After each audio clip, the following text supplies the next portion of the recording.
সব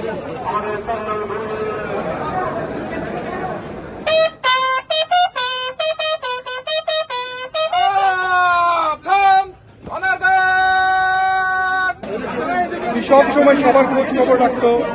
উনি যখন অসুস্থ ছিলেন ওই কোভিডের সময় থেকে শুরু করে এবং জেল থেকে শুরু করে উনি সবসময় আপনাদের খোঁজ খবর রাখতো, কারো কোনো অসুবিধা থাকলে সেখানে দেখতো। সেই জন্য আজকে আপনাদের প্রিয় নেতা ইঞ্জিনিয়ার মোশাররফ হোসেন ওনাকে আজকে এই জানাজার পরে আপনাদের কাছে রেখে যাচ্ছি আমরা।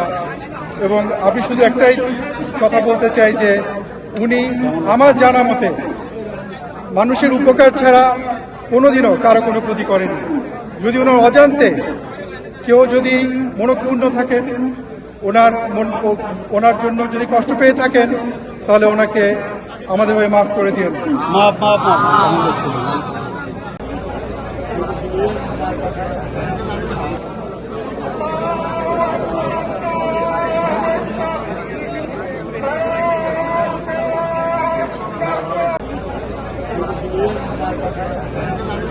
অভিযোগ তো আর করা যাবে না, এটা মেনে নিতে হবে।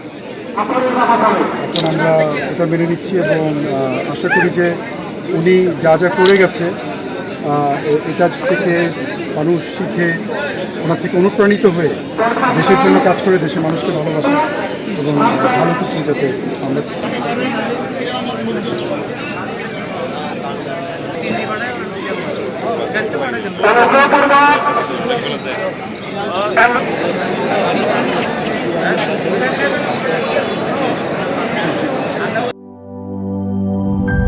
ক্রাঞ্চি বিস্কুট ফিট বিস্কিট, যখন তখন ইটিং, যেখানে সেখানে ফিটিং।